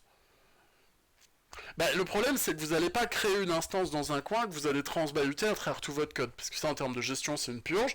Ça va rapidement complexifier pour rien. Et donc, on va pas faire comme ça. On va créer notre classe. Donc, public class myExample. Je vais même implanter au lieu de implémenter. Oh bah non, quand même, je me respecte. Alors, c'est la fête aujourd'hui. Je vais même sortir mon IDE tellement vous avez de la chance. Vraiment, je suis trop bon. Alors, hop, tac. Je vais me sortir ma petite classe qui va bien. On va l'appeler Singleton.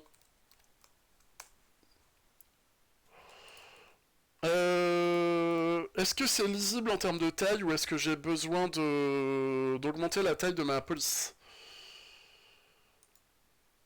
Vous me dites, hein.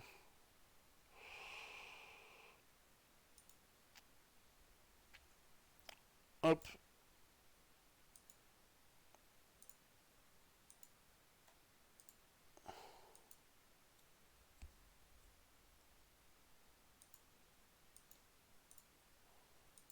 Mais il augmente tout sauf la taille de la police du code. Je trouve ça assez fou. System settings, on s'en cogne. File colors, on s'en branle. Appearance, ça doit être là-dedans, j'imagine. Hop. Non, contrôle scroll, ça ne fonctionne pas sous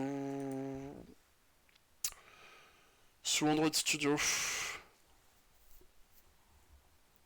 Bon, attendez, c'est pas grave, je vais me prendre non, remarquez, bracket, ça va être le même délire.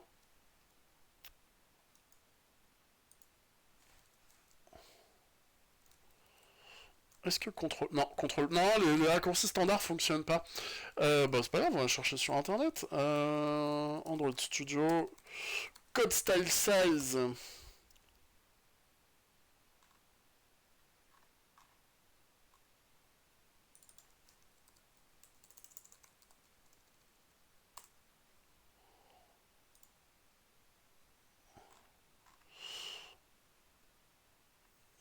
Pourtant il est censé générer... Pourtant il est censé permettre de... Il faut descendre mon écran cam. Ah, ok. Ah oui, c'est mieux comme ça. C'est juste que comme je suis vautré comme une espèce de pâte à pouf de l'enfer, c'est un peu terrible. Puis l'autre problème en fait c'est que là mon écran du coup il est... Alors attendez, je vais trop régler.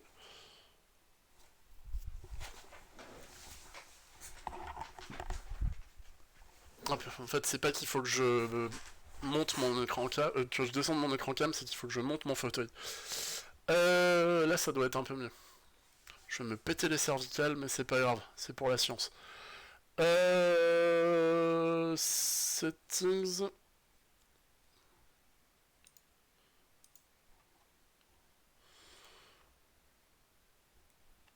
C'est censé être par là normalement.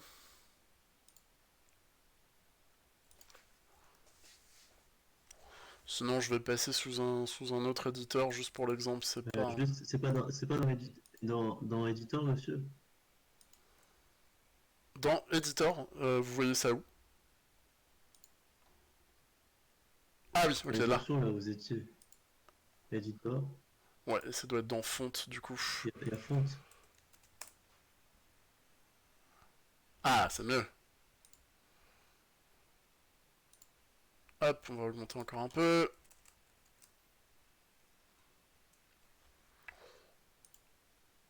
Là, en gros, on voit votre vidéo, elle cache le texte.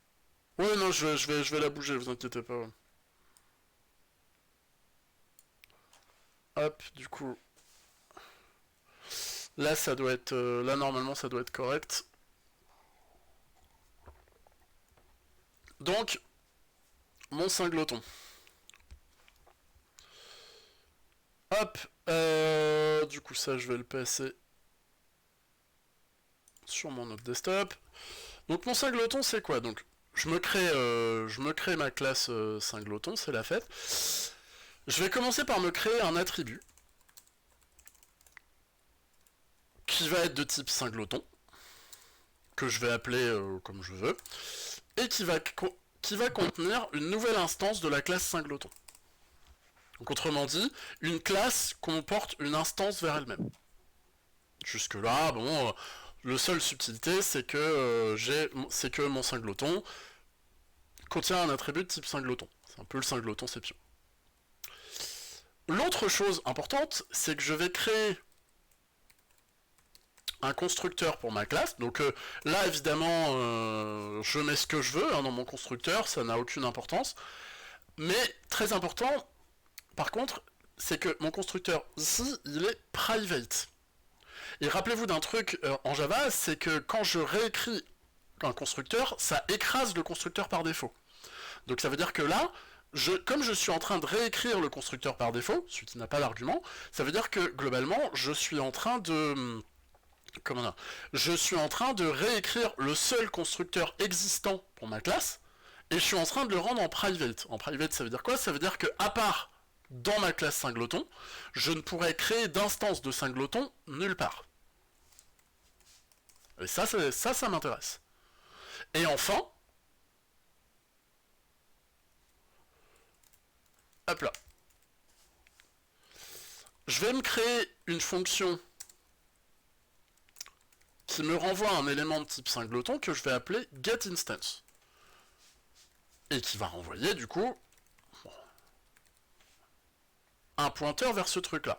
Autrement dit, quand je vais vouloir avoir... Je me crée une fonction main, je la crée dans le même fichier simplement pour des questions de lisibilité, mais il faut bien comprendre que cette fonction-là, elle représente juste n'importe où ailleurs dans votre code, hein. Ça peut être n'importe quoi.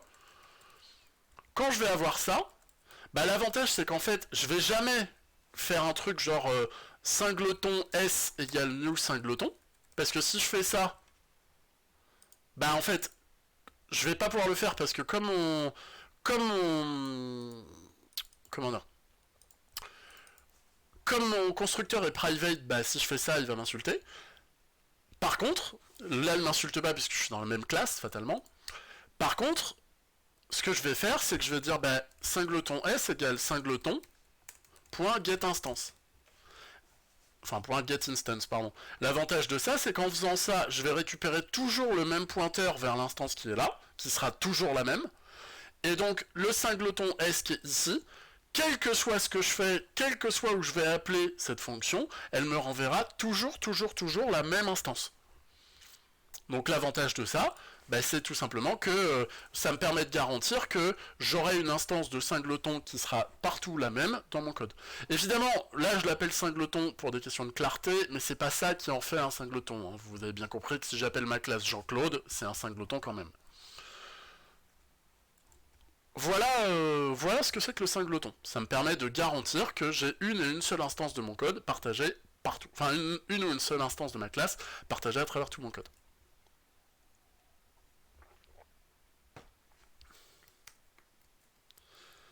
Les listeners. Les listeners, on en parlera en détail. Je pense que ça, c'est un modèle que vous connaissez déjà.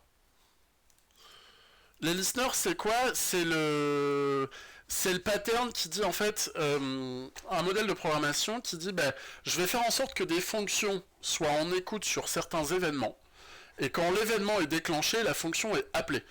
Les événements, ça peut être n'importe quoi. Ça peut être l'utilisateur a cliqué sur un bouton, ça peut être une page a fini de charger, ça peut être mon image n'a pas été trouvée, etc. Donc j'ai des événements que je vais venir détecter. Et ces événements-là, bah, quand ils sont à détecter, ils vont venir appeler une fonction. De toute façon, ça, on va le pratiquer en TP tout à l'heure. Mais l'exemple typique, l'exemple typique, c'est ça. Alors ça, c'est du Kotlin, du coup, c'est pas du Java. Où là, j'ai un listener de clics ici, où je dis, bah, là, j'ai un bouton. Vous inquiétez pas pour le moment pour cette syntaxe-là, hein, je vais la détailler évidemment. Là j'ai un bouton et sur ce bouton je mets un événement onClick. Et ben quand j'ai un clic sur ce bouton là, j'appelle la fonction qui est ici. Ça, c'est le modèle Event Trigger, qu'on appelle aussi le Event Listener. C'est le modèle de dire ben voilà j'ai des events qui correspondent à des déclenchements de fonctions. Si vous avez déjà fait du JavaScript, c'est un modèle que vous connaissez bien, puisque c'est un modèle qui est très courant dans le monde du web. On réutilise le même dans le monde du mobile.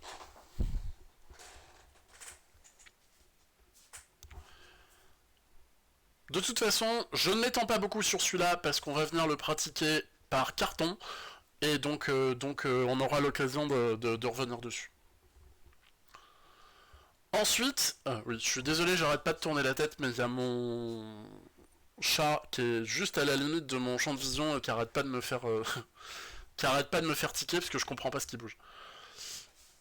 Oui, c'est le biais cognitif de s'il se passe un truc dans votre champ périphérique de vision, ça déclenche directement vos réflexes nerveux et donc ça vous parce que vous prenez ça pour des prédateurs.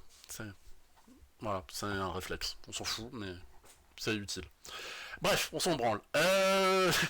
Désolé. Donc du coup, Factory. Factory, c'est quoi?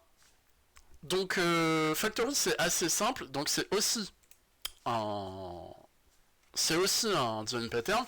C'est un design pattern qui permet d'automatiser la création d'objets.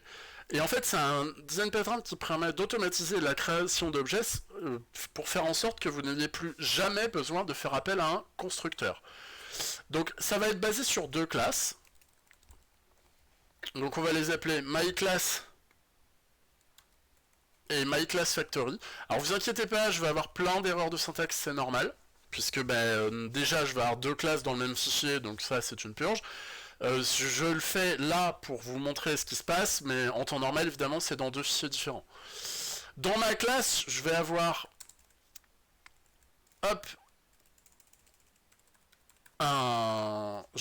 un constructeur que je vais appeler Protected myClass.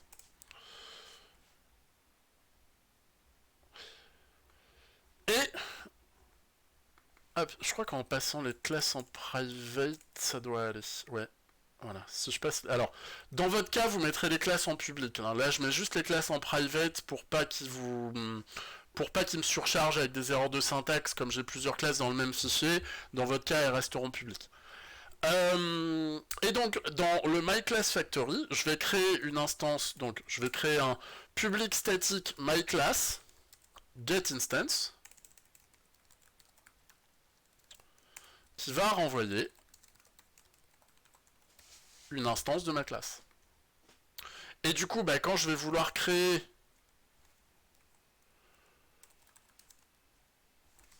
une classe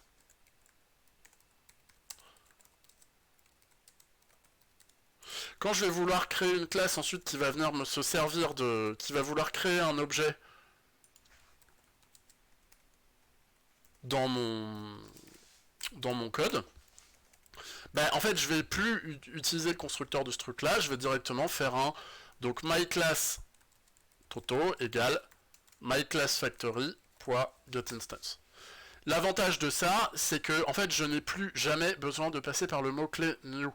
En gros, là, je passe mes paramètres qui sont passés à mon constructeur. Donc là, évidemment, je peux avoir un int Toto, voilà. Enfin, pas, je vais pas l'appeler Toto, je vais l'appeler i. I, hop, int i.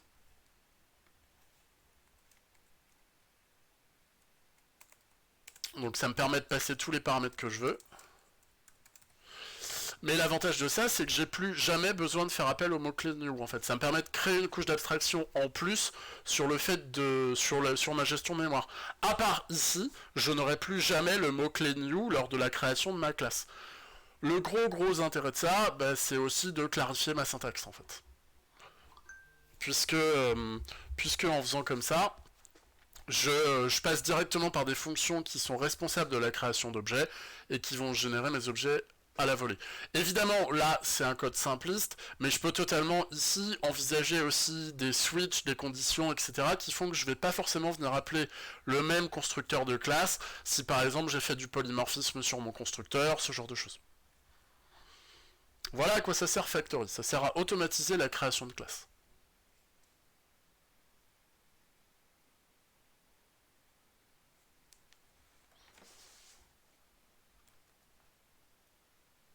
Ouais, je suis assez d'accord sur le renommage du pseudo globalement. J'ai rien contre la gaudriole, mais le mauvais goût, c'est dommage. Euh...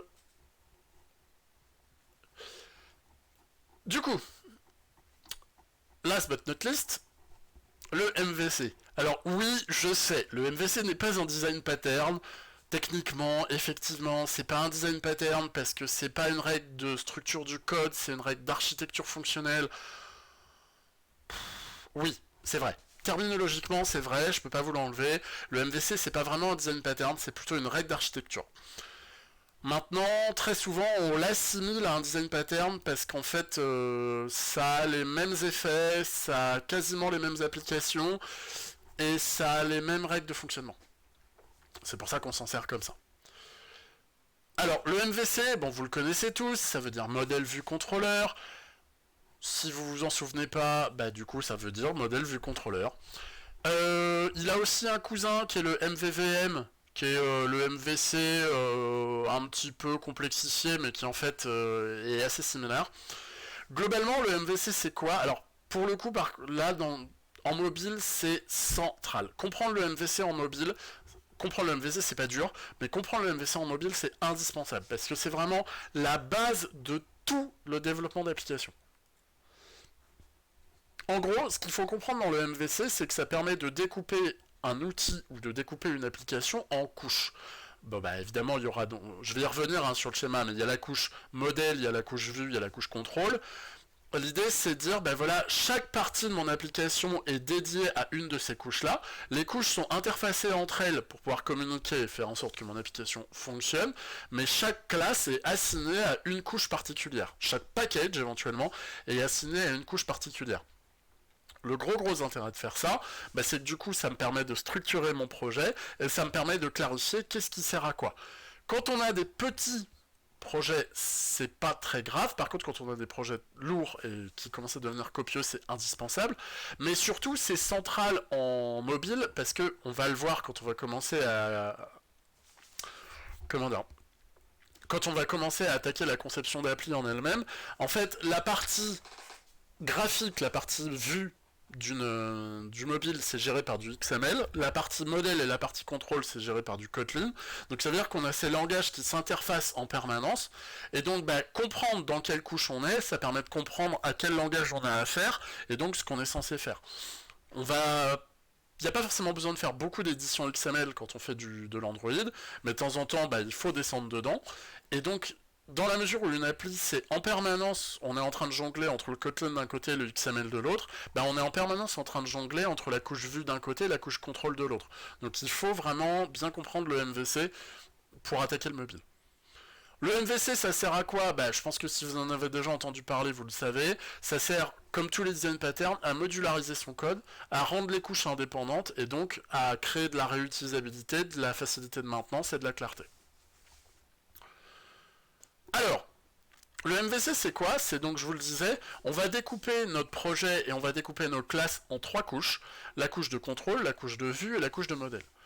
L'utilisateur, vis-à-vis de votre appli, il fait un certain nombre d'actions.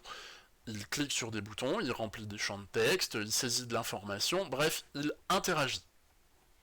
Ces interactions, elles sont détectées, elles déclenchent des événements, et ces événements sont détectés par la couche de contrôle pour appeler des actions. Ces événements, ils sont détectés par le biais du design pattern event trigger, et donc les actions utilisateurs déclenchent des événements et les événements permettent d'appeler des fonctions. Ces fonctions, elles sont définies dans les classes de contrôle. C'est par exemple ce qui va permettre de dire si je clique sur ce bouton, je vais faire une requête base de données qui fait ça. Ou si je clique sur ce bouton, je vais afficher ci, etc. Ces événements-là, ils sont captés par la couche de contrôle. La couche de contrôle transcrit et traduit les actions utilisateurs en ordre qu'elle va envoyer à la couche de modèle. La couche de modèle, c'est l'ensemble de vos classes Java qui sont responsables de la représentation de vos données.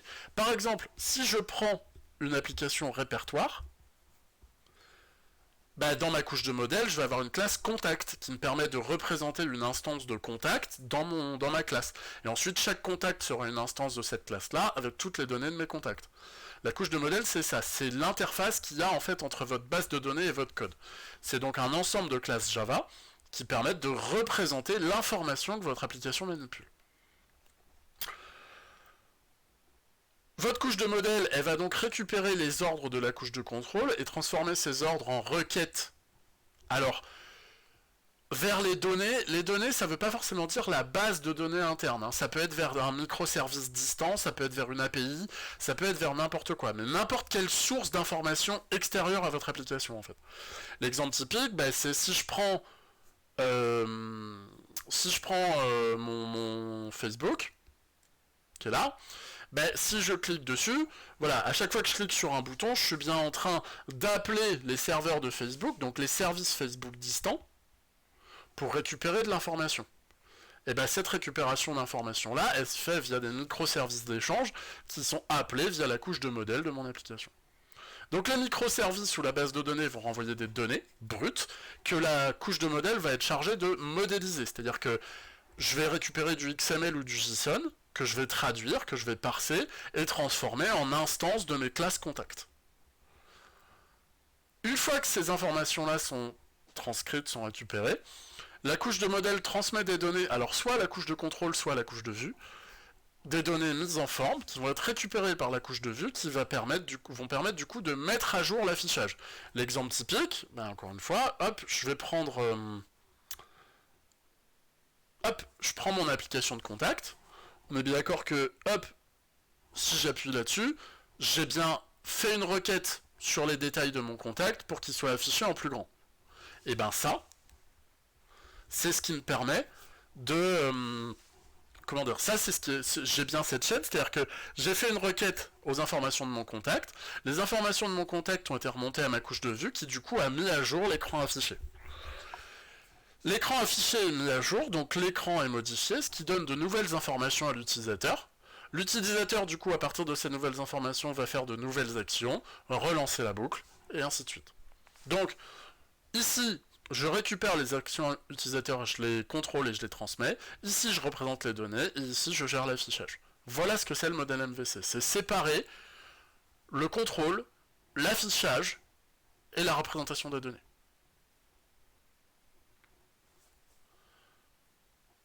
Voilà à quoi ça sert. Voilà à quoi ça sert et voilà comment c'est structuré. Alors, je veux... Hop, petite chose, petite parenthèse, mais vraiment assez centrale, sur l'architecture n-tiers. Je sais pas si c'est quelque chose qui vous parle, la notion d'architecture n-tiers. C'est quelque chose qui est, encore une fois, assez central aujourd'hui, que ce soit en web ou en autre chose. Est-ce qu'on a quelque chose qui va nous intéresser là-dedans? Absolument pas, donc on va pas se servir comme ça. Hop. Est-ce qu'on a des choses qui sont intéressantes là-dedans? Non. Et ben dans ce cas, on fera sans schéma, parce qu'on est des vrais. L'exemple simple, et chose à bien comprendre dans le monde du mobile, c'est que quand on a une application, donc je sais pas, je vais prendre qu'est-ce qui représente bien ce que je veux vous dire.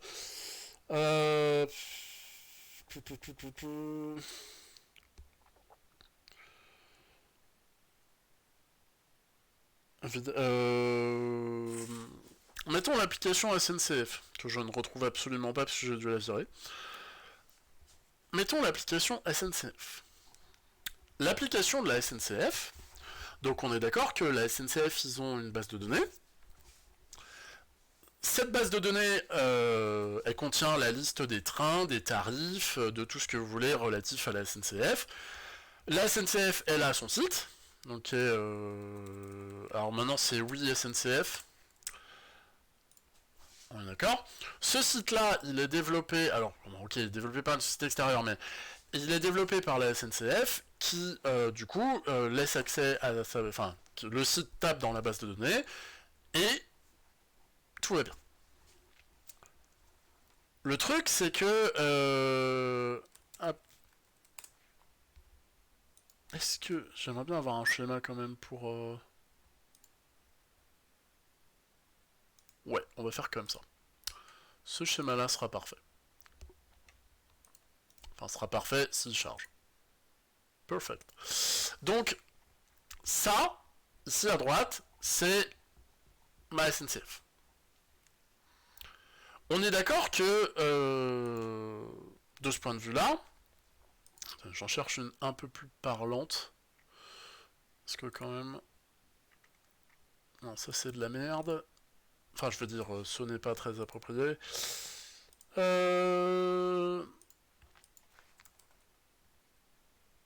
Ah, mais j'ai LibreOffice Draw, tout va bien, on est sauvé. Le meilleur outil de dessin du siècle. Voilà. SNCF App.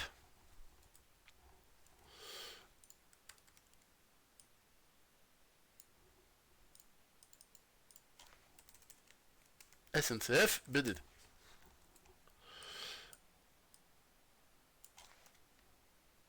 Hop. Le truc, c'est que... oui, je sais que ça paraît pas clair pour le moment, mais vous inquiétez pas, j'arrive. Le truc, c'est donc que le site de la SNCF, il fait des requêtes à la base de données de la SNCF. La base de données de la SNCF, bah, du coup, elle répond à ces requêtes. Et c'est ce qui permet au site de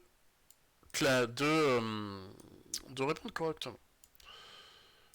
Le truc, c'est que, à partir de là, mettons que vous soyez un développeur d'une application tierce, que vous allez appeler région.com,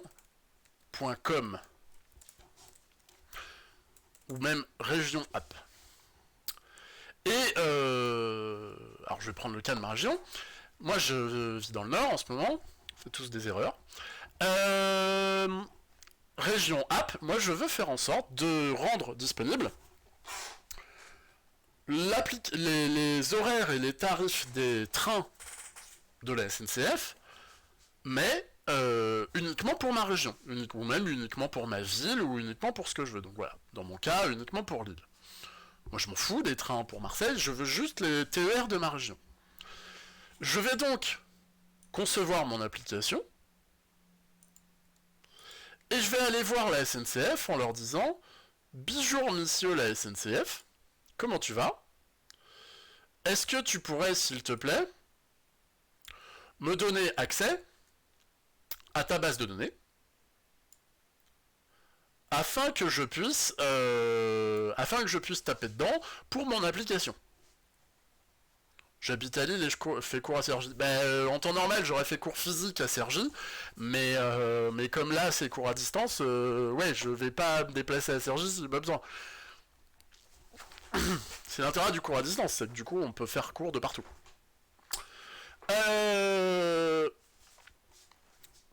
Mais oui, de manière générale, je donne pas mal de cours en région parisienne. Je suis basé sur Lille, parce que l'école où je travaille est sur Lille, mais je donne pas mal de cours en région parisienne, parce que j'ai travaillé pendant un temps à Paris.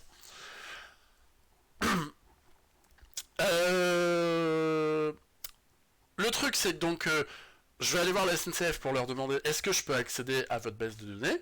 Ce à quoi la SNCF va bien entendu me répondre va bien te faire voir de manière copieuse. Et ils auront raison. Ils auront raison pour deux raisons. La première, c'est que tout simplement, techniquement, c'est super dangereux.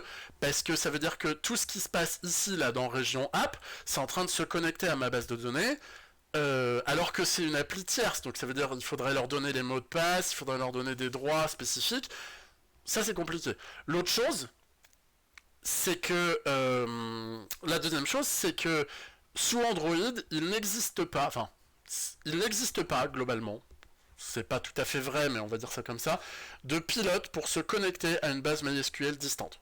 Ou MySQL ou autre chose. Il n'existe pas de pilote pour se connecter à une base de données distante. Ce n'est pas possible. Nous voilà bien embêtés. Nous voilà bien embêtés, parce que, au contraire, par contre, même si techniquement c'est pas intéressant pour eux, ça peut être intéressant pour la SNCF que Région App existe. Parce que ça peut être intéressant de dire, voilà, pour telle région, la SNCF, elle n'a pas forcément envie de s'embêter à développer une appli. Elle peut vouloir me laisser faire en disant, non, faites ça dans votre coin, c'est très bien. Et à l'inverse, moi je suis bien embêté parce que je peux pas me connecter au site de la SNCF, je peux pas me connecter à leurs données, donc je peux pas les rendre accessibles. Autre exemple typique, si la SNCF ça vous parle pas, mettons que je développe un site sur lequel je veux pouvoir avoir un fil Twitter, ou une application sur laquelle je veux pouvoir parser ou récupérer des informations de Facebook, etc. Bref, dès lors que je veux me connecter à une base de données d'un site ou d'un service qui n'est pas le mien, eh bien la SNCF, dans ce cas-là, elle va développer un bloc logiciel, qu'on va placer ici,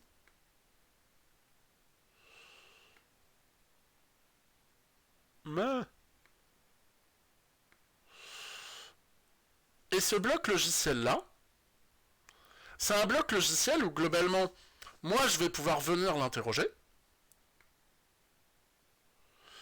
Le bloc logiciel, il va faire des requêtes à ma place, c'est-à-dire qu'il va interagir avec la base de données pour moi, mais la grosse différence, c'est que le bloc logiciel qui est ici, il aura été développé par la SNCF. Donc ça veut dire que la SNCF, elle sera pile poil maître des requêtes et des éléments que je peux demander à travers cette interface. C'est-à-dire qu'elle pourra sélectionner les tables auxquelles j'ai accès, elle pourra sélectionner les droits que j'ai, bref, elle pourra globalement, en fait, ça va être imaginez un site web, mais sans interface, juste la partie moteur, que je vais pouvoir interroger pour récupérer pile poil les informations dont j'ai besoin dans la base de données, mais qui pour autant ne m'oblige pas, moi, à passer par un pilote de connexion à la base de données, puisque ici, en fait, l'interface, c'est du web. Ici, c'est du web. Alors, ça peut être du PHP, ça peut être du Perl, ça peut être du JS, c'est ce que vous voulez. Globalement, ça va me générer soit du JSON, soit du XML.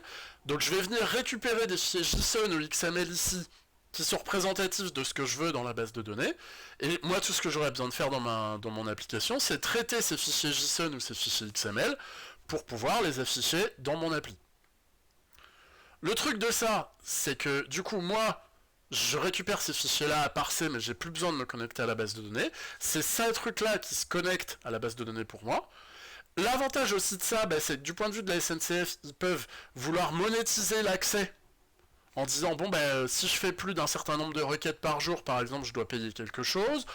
Ils sont entièrement maîtres de leurs accès, donc ça veut dire que le jour où il y a un problème de performance, clac, ils peuvent virer cet axe-là pour continuer à ne faire fonctionner que leur outil à eux, et ainsi de suite. Autrement dit, la SNCF reste entièrement maître des accès que je fais à leur base de données, mais par contre, moi, il m'est possible d'accéder à leurs données. Ça, ce bloc logiciel-là, ça s'appelle une interface de programmation applicative, qu'on appelle évidemment en anglais Application Programmable Interface. C'est ce qu'on appelle une API. C'est ça, une API. C'est un bloc logiciel qui sert d'interface entre une source, une application, ce que vous voulez, et entre une application ou un site et une source de données. On parlera aussi, dans notre cas, on parle d'API, ou dans certains cas, on parle de services. On parle aussi de microservices. Ce qui revient strictement au même. C'est juste que l'API, ça sert vraiment strictement à accéder à une base de données, alors que les services, imaginez la notion de... On pourrait très bien envisager qu'il y ait plusieurs blocs qui tous aient des tâches et des rôles différents et qui soient interconnectés entre eux. Quand on a plusieurs blocs comme ça qui ont des tâches séparées, etc., on parlera plus trop d'API, on parlera plutôt de services. Un service, c'est une tâche, alors qu'une API, c'est un ensemble de services. En fait, on peut le voir comme ça.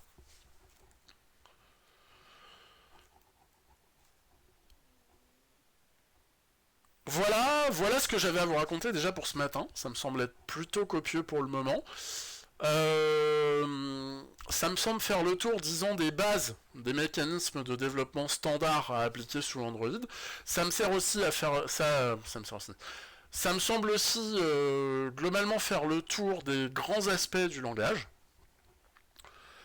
L'idée c'est évidemment au fur et à mesure du temps et au fur et à mesure des cours on va davantage détailler et on va davantage descendre dans l'aspect construction. Là je sais que j'ai surtout fait du générique et de la présentation globale, mais bon c'est le premier cours et il faut en passer par là. Quoi dire de plus là-dessus? Alors honnêtement je pense que avec le développement web, le développement mobile c'est la compétence informatique la plus documentée sur internet. Donc globalement allez-y à fond, bouffez de la doc, vraiment c'est pas compliqué de trouver de la documentation sur le sujet. Qu'est-ce qu'il y a comme site sympa? Évidemment déjà il y a le site officiel de developersandroid.com. Ça c'est simple, hein, c'est la doc officielle, voilà. C'est la doc officielle qui comporte autant la doc d'API que des tutos par carton. Honnêtement, c'est complet, c'est super bien tenu à jour, etc. Enfin, vraiment, c'est super top. Frandroid. Frandroid, c'est plus un site de veille technologique relatif au développement mobile. Alors il y a des tutos, il y a de la doc, etc. Mais c'est principalement vraiment de la veille techno sur les modèles, sur les outils, sur ce genre de choses. Et comme son nom l'indique, c'est la communauté francophone des développeurs Android. Et enfin, troisième site qui est super cool, MKYong. MKYong c'est un blog. C'est un blog d'un techos qui est assez connu et qui a fait notamment des super tutos de développement Android. Il y a un certain nombre d'exemples de cours qui viennent de là, hein, d'ailleurs. Ils viennent pas que de là, mais ils viennent entre autres de là, et c'est vraiment un blog top sur lequel se baser. Et puis évidemment, est-ce que j'ai vraiment besoin de vous les présenter? Les tutos de Tuto Android France et les tutos de développer.com sont vraiment bien foutus. Euh, Puis bah voilà, tous les classiques, Stack Overflow, Reddit et compagnie. Respectez-vous, hein, on va éviter l'open classroom, globalement, on n'est pas des bêtes. Open classroom, c'est un peu comme Sardoche, me lancez pas sur le sujet. Mais voilà. Enfin bon, je pense que vous êtes grand, je pense que vous êtes capable de trouver de la source de documentation tout seul quand vous cherchez sur internet. Mais voilà, ces sites-là, c'est vraiment des sites fiables, bien documentés, bien mis à jour, et qui du coup sont assez confortables à utiliser. Voilà, ça boucle la partie court. Ce que je vous propose, c'est de souffler quand même 5 minutes. Moi, je vais aller boire un coup. Et après, je reviens et on attaque la partie TP si ça convient à tout le monde. Donc voilà, j'espère que ça vous a. Alors, enfin, je me doute que vous allez utiliser Open Classroom, hein, je vous l'interdis pas, mais c'est juste qu'il y a vraiment des sources de documentation beaucoup plus complètes, beaucoup plus détaillées. Voilà, c'est dommage de passer par Open Classroom quand vous êtes sur des sujets où il y a autant de documentation, quoi. Donc voilà, donc je m'arrête là pour le streaming. Je vais boire un coup et je reviens dans quelques minutes. Je passe sur Discord et je vous file les sujets et puis on discute de tout le reste. Voilà, merci d'avoir eu le courage de rester jusqu'au bout et à dans 5 minutes.